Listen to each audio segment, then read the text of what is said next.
Hello students, आज हम देखेंगे कि रिकंसिलिएशन स्टेटमेंट किस तरह से बनाया जाता है। इसके पहले हमने देखा था कि रिकंसिलिएशन किस तरह से किया जाता है। आज हम कॉस्ट शीट्स और फाइनेंशियल स्टेटमेंट्स ये प्रिपेयर करके किस तरह से रिकंसिलिएशन स्टेटमेंट किया जाता है ये देखेंगे। तो एग्जांपल हमारे सामने है, मटेरियल है 1,80,000, carriage 9,000, ऑक्ट्रा 5,000, wages 50,000, factory overhead 40% of the wages, office overhead 10% of the work cost, sales and distribution overhead 5% of production cost, charge 25% profit on total cost। ठीक है, तो इस जानकारी के आधार पर हमको कॉस्ट शीट बनाने का है। देन कुछ फाइनेंशियल स्टेटमेंट के जो हमको जानकारी है यहाँ पर दी गई है। As per profit and loss account, factory on cost ₹22,000, office on cost 23,400, sales and distribution overhead on cost ₹15,500। तो ये हमारी फाइनेंशियल स्टेटमेंट से रिलेटेड जानकारी थी। तो हम देखेंगे कि सबसे पहले हमको कॉस्ट शीट बनाना है, तो कॉस्ट शीट किस तरह से बनाई जाती है। ये हमारा कॉस्ट शीट्स का प्रोफार्मा है। कॉस्ट शीट्स में हम जो स्टैंडर्ड कॉस्ट शीट देखते हैं उसके अंदर हमारा opening of raw material plus carriage plus purchase plus carriage minus closing stock, this is called the consumed material, and then the direct expenses just like wages and power included, then the we get the prime cost। so हम देखेंगे कि ये हमारा consume materials में हम direct expenses add करने के बाद में हमको जो वैल्यू मिलती है वो मिलती है प्राइम कॉस्ट की। यहाँ पर जो भी प्राइम कॉस्ट तक जो भी खर्चे होते हैं वो हमारे प्रोडक्शन से रिलेटेड होते हैं। एक्चुअल प्रोडक्शन में जो डायरेक्ट एक्सपेंसेस होते हैं वो हमारे प्राइम कॉस्ट तक होते हैं। हम देखेंगे एग्जांपल में जो हमको जानकारी प्रोवाइड की गई है, हमारा मटेरियल 1,80,000, कैरेज 9,000, ऑक्ट्रा 5,000 एंड वेजेस 50,000। ये हमारे डायरेक्ट जो भी एक्सपेंसेस है वो हम यहाँ पर दिखाए गए हैं। हम कॉस्ट शीट में इसको लेंगे, material 1,80,000 plus carriage 9,000, ऑक्ट्रा 5,000 and wages 50,000। ये हमारे डायरेक्ट एक्सपेंसेस हम इसकी टोटल करेंगे तो हमारी टोटल आई है 2,44,000। ये हमारा रहेगा प्राइम कॉस्ट। हम इसको क्या बोलेंगे? Prime cost. ठीक है, देन हमको निकालना है फैक्ट्री ओवरहेड। फैक्ट्री ओवरहेड के लिए उन्होंने कंडीशंस हमको दी थी कि फैक्ट्री ओवरहेड 40% ऑफ वेजेस। जो फैक्ट्री ओवरहेड है वो हमको वेजेस के 40% लेना है, तो हमारी वेजेस है 50,000 rupees. Factory overhead 40% of wages, 50,000 into 40 divide by 100। हमारी जो फैक्ट्री ओवरहेड रहेगा वो रहेगा 20,000 रुपीज। हम 2,44,000 एंड 20,000 इसका अगर हम टोटल करते हैं तो हमको मिलता है वर्क अब्लिक फैक्ट्री कॉस्ट, तो वो है हमारी 2,64,000 रुपीज। देन हमको ऑफिस ओवरहेड बनाने का है, निकालने का है। ऑफिस ओवरहेड के लिए हमको कंडीशन दी है, office overhead 10% of the work cost. हम यहाँ पर देखेंगे हमारी जो वर्क कॉस्ट आई है 2,64,000 हमारी वर्क कॉस्ट आई है। हमको ऑफिस ओवरहेड निकालना है 10% of the work cost. 2,64,000 into 10 divide by 100, तो हमारा जो फैक्ट्री ओवरहेड है वो आएगा 26,400 रुपीज। 2,64,000 एंड 26,400 इसकी हम टोटल करेंगे तो हमको टोटल मिलेंगे 2,90,400 रुपीज। इसको हम कहेंगे प्रोडक्शन अब्लिक ऑफिस कॉस्ट। इसको कहेंगे हम प्रोडक्शन अब्लिक ऑफिस कॉस्ट। ठीक है, फिर हमको सेल्स एंड डिस्ट्रीब्यूशन ओवरहेड निकालना है। तो सेल्स एंड डिस्ट्रीब्यूशन ओवरहेड के लिए हमको जो कंडीशन दी है वो है sales and distribution overhead 5% of production cost. ठीक है, तो 5% ऑफ प्रोडक्शन कॉस्ट है। हम सेल्स एंड डिस्ट्रीब्यूशन ओवरहेड निकालेंगे 5% ऑफ द प्रोडक्शन कॉस्ट। तो प्रोडक्शन कॉस्ट हमारी आई थी 2,90,400। इसका 5% हम निकालेंगे 2,90,400 इंटू 5 डिवाइड बाय 100, तो आएगा 14,520 रुपीज। हम 2,90,400 में 14,520 प्लस करेंगे तो तो हमको मिलेगा 3,04,920 rupees. This is called the total cost, उसको हम कहेंगे टोटल कॉस्ट। तो ये हमारा आ गया टोटल कॉस्ट। हमको इसके अंदर 25% का प्रॉफिट चार्ज करने का है। 25% हमारा प्रॉफिट होना चाहिए, इसके हिसाब से टोटल कॉस्ट पे हमको 25% जो है प्रॉफिट चार्ज करना है। सो हम प्रॉफिट चार्ज करेंगे। सो 3,04,920 का 25% हम प्रॉफिट निकालेंगे तो आएगा 76,230 रुपीज। सो अब हम ये दोनों की टोटल करेंगे, यानी टोटल कॉस्ट और प्रॉफिट, इसकी टोटल करेंगे तो हमको मिलेगी 3,81,150 इज सेल वैल्यू। सो ये हमारे रहेगी सेल वैल्यू, यानी हमको प्रोडक्ट जो भी हमारा प्रोडक्शन होगा उसको हमको बेचने का है 3,81,150 रुपीज में। तो ये हो गई हमारी कॉस्ट शीट। अब हम देखेंगे कि हमको फाइनेंशियल स्टेटमेंट की कुछ जानकारी है अपना हमारे पास में, तो फाइनेंशियल स्टेटमेंट किस तरह से बनाया जाता है। तो then next trading and profit and loss account, ठीक है। सो ये हमारा trading and profit and loss accounts है। सो ट्रेडिंग्स जो रहेगा हमारा शुरुआती, उसके अंदर हमारे जितने भी डायरेक्ट एक्सपेंसेस है हम लेते हैं, ठीक है। देन लेते हैं सेल।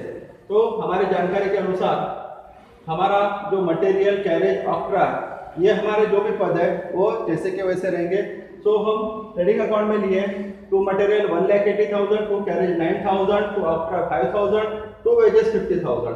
सो ये हमारे जो भी डायरेक्ट एक्सपेंसेस हुए हैं वो हमने ट्रेडिंग अकाउंट में दिखाए हैं। सो देन हमारा सेल हमने कॉस्ट शीट से लिया हुआ है। तो हमारा सेल है 3,81,150 रुपीज का हमको सेल दिया हुआ है। सो हम यहाँ पर सेल डिफाइन करेंगे 3,81,150 रुपीज। सो यहाँ पर हमको ग्रॉस प्रॉफिट जो है वो निकालना है। तो ग्रॉस प्रॉफिट के लिए हमने यहाँ पर दी हुई है working note. So gross profit equal to credit side total minus debit side total, क्योंकि हमारी क्रेडिट साइड की टोटल ज्यादा है, ऐसा हमको रियलाइज हो रहा है। सो हमने क्रेडिट साइड की टोटल पहले ली और डेबिट साइड की टोटल कम होने के कारण हमने डेबिट साइड की टोटल बाद में ली। सो 3,81,150 माइनस जो हमारी टोटल है 2,44,000। सो हमको ग्रॉस प्रॉफिट मिला 1,37,150 रुपीज। सो हमने यहाँ पर ग्रॉस प्रॉफिट दिखाया। ये जो ग्रॉस प्रॉफिट है हमारा नेक्स्ट पीएल में आया है, प्रॉफिट एंड लॉस अकाउंट में ट्रांसफर होकर आया है। सो बाय ग्रॉस प्रॉफिट 1,37,150 रुपीज। तो यहाँ पर हम पीएल में जो रहते हैं, जो भी इनडायरेक्ट एक्सपेंसेस होते हैं, ओवरहेड्स होते हैं, वो हम यहाँ पर प्रॉफिट एंड लॉस अकाउंट में लेते हैं। तो यहाँ पर जो है ये जानकारी जो है फाइनेंशियल स्टेटमेंट की हमको यहाँ पर दी गई है as per profit and loss account. So factory on cost दिया हुआ है 22,000। सो हम यहाँ पर फैक्ट्री ऑन कॉस्ट लेंगे, फैक्ट्री ऑन कॉस्ट 22,000 रुपीज, ठीक है। देन हमको जानकारी में दिया गया है कि ऑफिस ऑन कॉस्ट दिया है 23,400 रुपीज। तो हम पीएल में हमारा ऑफिस ऑन कॉस्ट लेंगे 23,400 रुपीज। देन हमको जो sales and distribution on cost दिया हुआ है रुपीज 15,500 रुपीज का दिया है, तो वो भी हम लेंगे। तो यहाँ पर sales and distribution on cost दिया है 15,500 रुपीज का। सो यहाँ हमारा ग्रोस प्रॉफिट है 1,37,150 और हमारे जो एक्सपेंसेस हुए वो हमको दिए गए हैं। सो अभी हमको निकालना है net profit. So net profit के लिए हमने यहाँ पर वर्किंग नोट दिया हुआ है, net profit equal to credit side total minus debit side total. So credit side की टोटल हमारी है 1,37,150 रुपीज और हमारी क्रेडिट साइड की जो यहाँ तक टोटल है वो है हमारी 60,900। सो हम 1,37,150 माइनस 60,900 माइनस करते हैं तो हमको मिलता है 76,250 रुपीज, जो रहेगा हमारा नेट प्रॉफिट। तो हमने नेट प्रॉफिट दिया टू नेट प्रॉफिट और बोथ साइड हमारी टोटल क्या आ गई है, सेम आ गई है। इस तरह से हमने क्या बनाया है, फाइनेंशियल स्टेटमेंट बनाया है।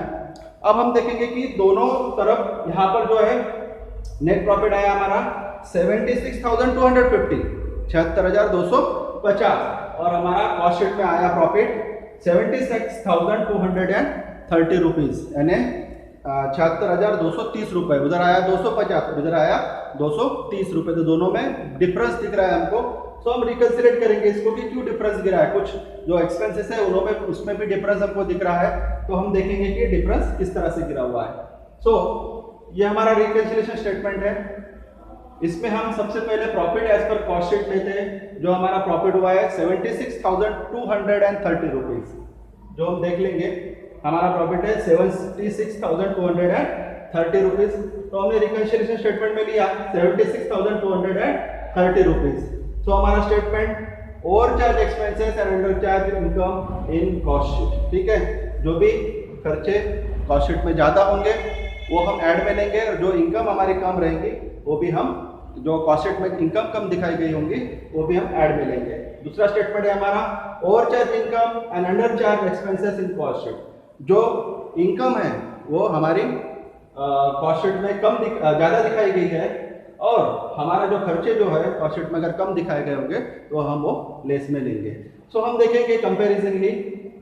सो पहला जो खर्चा है हमारा फैक्ट्री ओवरहेड, तो वो हमारा कॉस्ट शीट में हुआ है 20,000 रुपए, और वही हमारा अगर हम फाइनेंशियल स्टेटमेंट में देखते हैं तो फैक्ट्री ऑन कॉस्ट है हमारा 22,000 रुपए, यानी कॉस्ट शीट में 20,000 है और फाइनेंशियल स्टेटमेंट में 22,000 है, यानी कॉस्ट शीट में हमारा खर्चा कम हुआ है। सो हमारा जो ये रहेगा स्टेटमेंट रहेगा under charge expenses in cost sheet, और अंडर चार्ज एक्सपेंसेस है हम लेस में लेते हैं। सो हम factory cost, factory on cost लेंगे, प्रॉफिट एंड लॉस अकाउंट में 22,000 है और कॉस्ट शीट में है 20,000 रुपए। सो हम इसको माइनस करेंगे तो हमारा जो डिफरेंस रहेगा वो रहेगा 2,000 रुपीज, ठीक है। देन दूसरा खर्चा हमारा है वो है ऑफिस ओवरहेड। सो ऑफिस ओवरहेड जो हमारा दिखाया गया है 26,400 कॉस्ट शीट में, और फाइनेंशियल स्टेटमेंट में दिखाया गया है ऑफिस ऑन कॉस्ट 23,400। सो हम कंपैरिजन करेंगे तो कॉस्ट शीट में हमारा जो एक्सपेंसेस है वो ज्यादा है, कॉस्ट शीट में हमारा एक्सपेंसेस क्या है, ज्यादा है। सो हमारे यहाँ पर स्टेटमेंट आएगा over charge expenses in cost sheet, और ओवर चार्ज एक्सपेंसेस हम लेते हैं ऐड में। सो हम इसमें ऐड में लेंगे उसको office on cost, cost sheet में जिसकी वैल्यू थी 26,400 और प्रॉफिट एंड लॉस में उसकी वैल्यू है 23,400। सो इसका डिफरेंस जो भी रहेगा वो रहेगा 3,000 रुपीज, इसका डिफरेंस है 3,000 रुपीज। देन हमारा नेक्स्ट एक्सपेंसेस है ओवरहेड्स है, sales and distribution overhead. So cost sheet में सेल्स एंड डिस्ट्रीब्यूशन ओवरहेड हमारा हुआ है 14,520 रुपीज, और हमारा फाइनेंशियल स्टेटमेंट में जो हमारा सेल्स एंड डिस्ट्रीब्यूशन ओवरहेड दिखाया हुआ है, कॉस्ट दिखाई गई है उसकी, वो है 15,500 रुपीज। सो हम कंपैरिजन करेंगे तो कॉस्ट शीट में कम दिखाया गया है और एज कंपेरेटिव फाइनेंशियल स्टेटमेंट में ज्यादा दिखाया गया है। तो कॉस्ट शीट में कम है, इसका हम अर्थ निकालेंगे कि under charge expenses in cost sheet. So हम ये लेंगे लेस में, तो लेस में हम इसकी एंट्री करेंगे। Sales and distribution cost PL में हमारा 15,500 है, कॉस्ट शीट में हमारा 14,520 है, यानी अंडर चार्ज एक्सपेंसेस है, इसलिए हम 15,500 में से 14,520 माइनस करेंगे तो हमारा जो डिफरेंस रहेगा वो रहेगा 980 रुपीज, ठीक है। तो यहाँ पर जितने भी हमारे एक्सपेंसेस हैं बोथ आर द एक्सपेंसेस यहाँ पर हमारे खत्म हो गए। फैक्ट्री ओवरहेड, ऑफिस ओवरहेड और सेल्स एंड डिस्ट्रीब्यूशन ओवरहेड, तीनों खर्चे हमारे खत्म हो गए हैं। तो हम इस रिकंसिलिएशन स्टेटमेंट को क्लोज करेंगे। सो यहाँ पर हमारी 3,000 बैलेंस है, तो हम लास्ट में लेंगे, हम इसकी टोटल करेंगे तो ये आई हमारी 79,230, ठीक है। तो देन हम इधर की टोटल करेंगे, लेस की टोटल आई हमारी 2,980 रुपीज। सो हम 79,230 में से 2,980 माइनस करेंगे तो हमारा जो प्रॉफिट बचेगा वो बचेगा 76,250 रुपीज। ये हमारा रहेगा profit as per financial statement. तो हम ये चेक कर लेंगे कि ये 76,250 बराबर फाइनेंशियल स्टेटमेंट का आया कि नहीं है। तो हम प्रॉफिट एंड लॉस अकाउंट देखेंगे 76,250।